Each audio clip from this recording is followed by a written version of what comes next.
Hey there, and welcome to the Hey Kayla podcast. I am your host, Kayla Evans, and today we're diving into a juicy topic that so many people have been DMing me about ever since I released my New Year's Eve episode. It would have been the last one if you're listening to these in real time.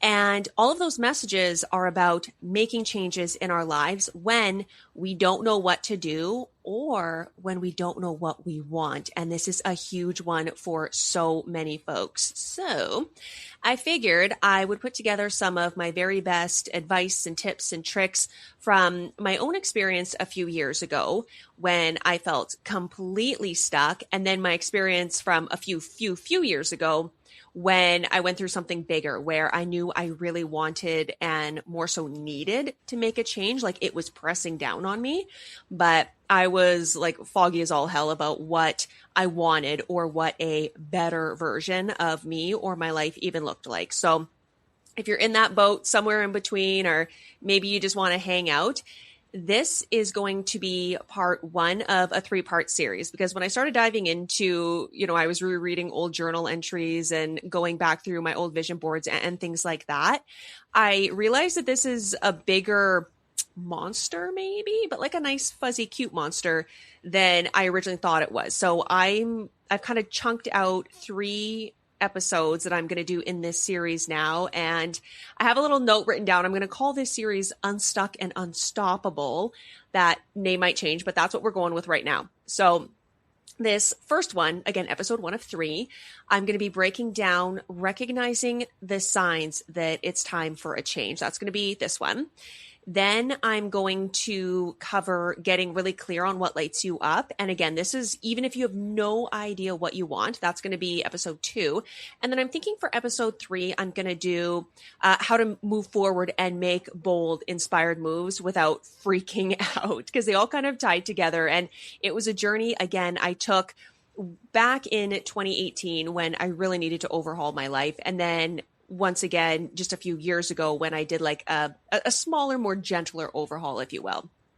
And if you know me or you've been around here, you know that I live by this theme that I want to always be my most favorite version of myself, not the best version or the highest version, but my favorite version, because that's the one I love the most. Like I love her the most. And it also relieves a lot of the pressure that I at one time felt to be the best or to be flawless or to be the most perfect version of myself.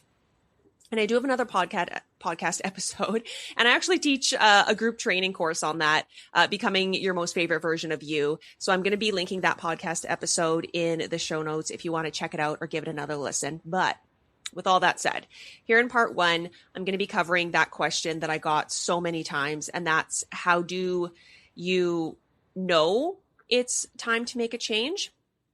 And then again, the next couple of episodes are going to be, how do I kind of make a plan? How do I figure out what I want? And then how do I move through and get into what I want without freaking out? So for this episode, if you've been feeling maybe a little restless or maybe uninspired, right? It's a new year, a fresh year.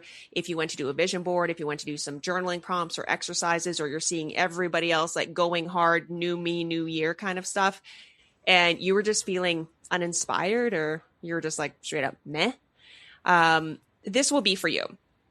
And if you're kind of wondering or like looking for a sign, wondering if the universe is dropping hints, well, this episode might just be your sign, because I have some notes here. And by the end of this episode, hopefully you're going to know how to recognize when it's time to pivot and then step into either your favorite version of yourself or that next version of yourself.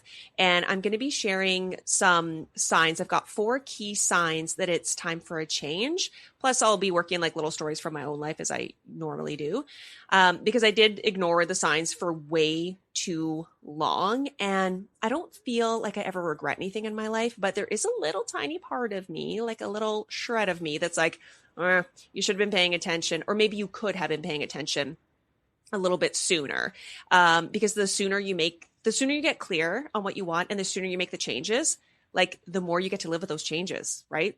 the sooner you start to kind of, I don't want to say be happy, but become maybe happier with how things are going. So everything shifted for me when I finally listened. So that's why we're starting here first. So grab your coffee, your tea, your favorite matcha latte, whatever you need, and let's dive in because this one's a little bit of a juicier one. And one more thing, of course, there's one more thing with me. This is the best advice from my own life and my own experience. Again, I went through this recently within the last 10 years, like twice. So this is what I'm kind of extracting from my experiences, but you always know what's best for you. So I don't want you to listen to something I say here and do something drastic that's not in alignment with who you are, right? Especially when it comes to the stories that I'm sharing, because I'm going to be talking about like, changing jobs and moving homes and like starting a new business. Like I overhauled my life. So I don't want you to hear my stories and think, oh man, I have to do that too. You so don't. You know what's best for you. And this is just my advice to kind of get you thinking. So if you're ready, the first sign that you might be needing a change is that you're in a constant funk. And I'm not just talking about like one bad day or like a couple bad days, you know, post holidays when you're full of sugar and delicious fatty food and you're just haven't moved off the couch and you're feeling like, ugh, nah. I'm talking about if you're waking up every day for a long period of time and you're dreading what's ahead. Like you wake up and you're instantly filled with thoughts of dread. We don't want that. Or if you're just coasting through on autopilot, all of your days look the same, all of your days feel the same. That could also be a flag for you to pay attention to, because I believe like life isn't meant to be like a rinse and repeat cycle of blah, like every single day. And that funk that you're feeling, it could be your intuition nudging you to make a move, right? It could be like your soul knocking at you, tapping on your shoulder and just like, hey, we're not meant to settle for this. There's this quote I love, like the universe won't give you comfort in some place you weren't meant to settle. I probably butchered that, but that's the kind of vibe I'm going for here, right? And when I was back in my last TV and radio position before I left to start my own company, I was both of those things. Like I felt like a shell of myself and every single day was the exact same. And there was no highs and no lows. It was just the same every single day. And I ignored that. And then it got to the point where it got so painful that I woke up every morning. And for a short while, I actually hoped that I would trip over my dog and hurt my wrist or something. And so I would have to go to the hospital instead of going into work.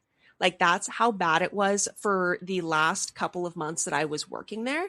And that's nothing against the place. Like I loved the people I worked with. I loved my show, but I was not meant to settle there. Like I was not meant to stay there any longer. And my soul was not having any of it. Like, again, wanted to actually trip over my dog, not hurt my dog.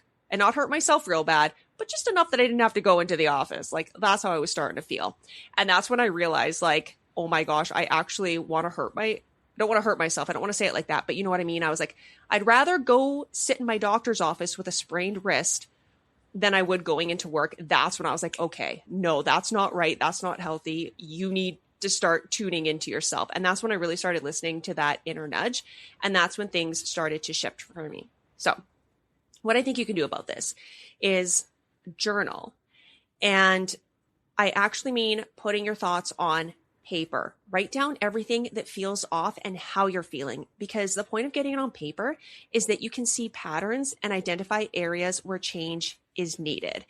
And at the end of the week or a few weeks or even a couple months, if you need to, see what you keep writing about, like what keeps coming up. For me, that was the biggest flag for me, other than wanting to hurt my wrist, which again, I feel so horrible saying that out loud, but I'm going to be honest, like that's the point I was at. But when I looked back from that point and I was rereading those old journal entries, I had written the exact same journal entry for like 6 months prior to that. Every day was the same. I thought the same thoughts. I felt the same feelings. I was stuck. Like I was definitely in a rut. So I don't want you to ever get to the point where you would rather go sit in the doctor's office than go into work or whatever the thing is that's causing you resistance or pain or frustration. But try journaling, even if it's for 5 minutes every day, and see what keeps coming up again and again and again. This is a fairly easy way, and it's a much safer way to deal with or handle whatever it is, and realize that you might be being pointed towards making a bigger change in your life. So that's number one. Number two is that you're jealous, but in a good way. And I'm going to explain that, obviously, because I feel like you can use those feelings of jealousy to be like, oh, okay, I know what's going on here. Because jealousy often gets a bad rap. Oh, yeah, 100%. But I feel like it's just like this big neon sign pointing you towards what you want. So if you're scrolling Instagram and you're feeling envious of someone's career or new relationship or vacation or dream home, maybe it's because deep down you want something similar. So instead of feeling guilty about jealousy, I want you to use it as a tool, like use it as a sign and ask yourself, like, what is it about this person's life that I'm drawn to? Because this is such a great way to get some clarity on what you do want. And again, I'm going to be covering that more in the next episode, like episode 2 in the series, which will come out next Friday. And it's also a great way to make some notes of where you are now and where you would rather be. And again, that will be for episode 3, like putting those action steps into action. But I just want you to take notice of the gap and see if you're ready and willing to start making changes to move towards what you want. So right now, I don't want you to come up with any game plan or put any pressure on yourself. Just be curious. That's the word I'm looking for. I want you to be curious about your jealousy. What is it that this person has that I'm envious of, that I want, and where I am now? And am I just willing? Just see if you're willing to start making some changes, even if you don't know what those changes are yet, to move towards what you want. And the story of jealousy for me, the one that like totally changed everything for me, it would have happened, I'm thinking back in 2017. I had a friend, again, years ago, 2017. She was one of the producers at the station at the network I was at.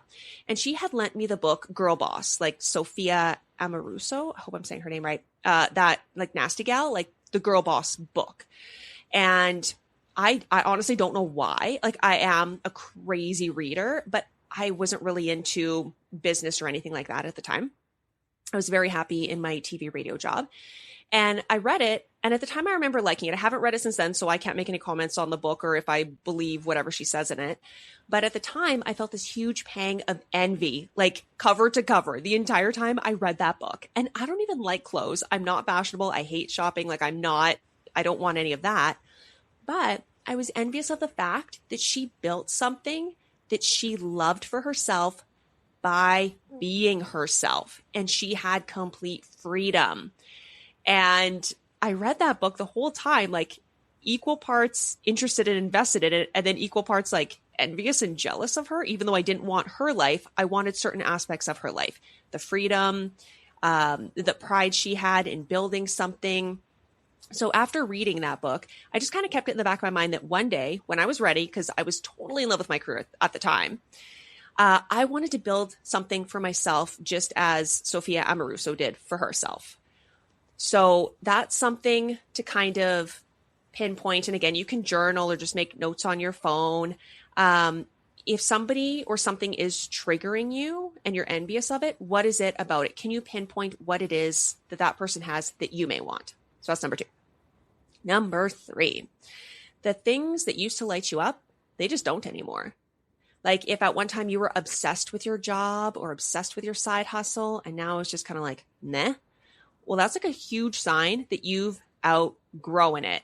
And this is something that I went through with my career. Because back in 2017, I loved my career. I was not ready to leave. I had no idea what I wanted to do. I knew one day I probably would, but back then I was super happy. But then it got to the point where it didn't light me up anymore. Like I'd been doing it for almost 20 years at that point, and I was like, I think I'm over it.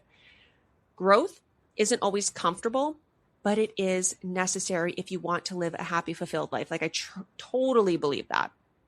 And I want you to think of it after I just said, I don't like clothes or fashion. I want you to think of it like upgrading your wardrobe, right? That old outfit, it may have been your fave 5 years ago, but now it doesn't fit who you are, or maybe it doesn't even fit at all. Like we have to keep growing, changing, evolving, right? So my action tip for you here is just more journaling, or again, taking note for the next week or several weeks. Notice where you have resistance to things that you once loved. Even if it's something as simple as like a workout class, like used to love going to this isn't me. I still love going to hot yoga, but let's say you used to love this one workout class and then you're like, yeah, not anymore. It's not for me. Like I'm just doing it too much. You may want to try something else, right? Boxing or lifting heavy weights or running or something like that. And honestly, sometimes if you are feeling meh or blah, sometimes it really is just a tiny shift like that. Maybe you don't need to make a huge overhaul in your life. Maybe you don't need to, move homes or change careers or change, your relationship, leave your relationship or whatever. Sometimes it is just as simple as like, yeah, things are getting a little stagnant. I tried a new workout class. Turns out that's all I needed. You may just need a little bit of a shakeup. So I want you to reflect on what's changed. Like, is it the thing itself, or are you craving a new challenge? Can you add in something simple? Again, change something simple, like trying a new workout class or, something in relation to whatever that thing is. Or is it not enough and you're feeling that need for a major overhaul? This is to kind of pinpoint where you're at. And then number 4 is you feel a magnetic pull towards something, but you just don't know what, right? If you've been feeling a little lost, you can't shake that feeling. Something bigger is calling you. I want you to trust that pull, because the universe could be asking you to clear space for what's next, even if you can't see it yet. And in those moments where I felt completely lost for no real reason at all, again, the first one kind of started for me in 2017, or at least the time I was aware of it happened in 2017. And I had no real reason at all, but I always felt something nagging in the far back corners of my mind. Like, there's something else. There's something else. And those were always the times when the biggest breakthroughs happened for me. And sometimes not knowing, like, that's part of your process. Because back when I was reading Girl Boss, that was, again, like, that book triggered something for me. Maybe I should reread it in 2025 and see how it actually is. I think they made a show about it too. It was like a Netflix show on her life. I didn't watch that one. So maybe I'll dive back into Girl Boss and just see how I still feel about this book. But I did feel a major pull after that. And again, no real reason. I loved my life at the time. Didn't feel like anything was lacking. Loved my home, loved my friends, loved my work. I mean, the network, this is when I was at CTV. They had just launched an app with my face and my voice and my weather forecasts on it. Like that, it was one of the biggest professional accomplishments of my life. Like, why would I want to change any of that? I was super happy and I didn't want to change, but it was a sign that I actually did want more. And eventually I did go after it, because that feeling, let me tell you, it just got stronger and stronger. It did not go away. And the more I ignored it, actually, the stronger it got. So my advice here is to start exploring. If you feel the pull towards something bigger, if you just, this is going to sound so ridiculous, but I know if you're in my world, you probably will get what I'm saying with this. If you just know that you are meant for something bigger, you just know that you are meant for something more, explore that feeling. Read books, listen to podcasts, try something new, because you never know what might spark your next move. After I read Girl Boss, I started reading up on other women entrepreneurs. Like, I started specifically going to the entrepreneurial section, I guess, of Amazon and my local bookstores. And then that led me to the self-help personal development world, because all of these women entrepreneurs were like, yeah, your mindset, your mindset, your mindset. And then that's what got me started down that path, which I totally believe led me to where I am now. I started listening to more business podcasts, and that was kind of my first foray into podcasting. And now I have my own podcast, and I pretty much strictly listen to podcasts when I'm at home. Like, I love them. I would, back then I started picking my parents' brains more when I went back home to visit them. If you're new here, both my parents are lifelong entrepreneurs. So I started actually like interviewing them and taking notes and digging more into their stories. I had worked for my parents on and off, like in my teenage days, but I never really cared too much about their business. It's going to sound bad. I never really cared too much about what they were up to. But now I wanted to know the ins and outs of their businesses and what they were doing.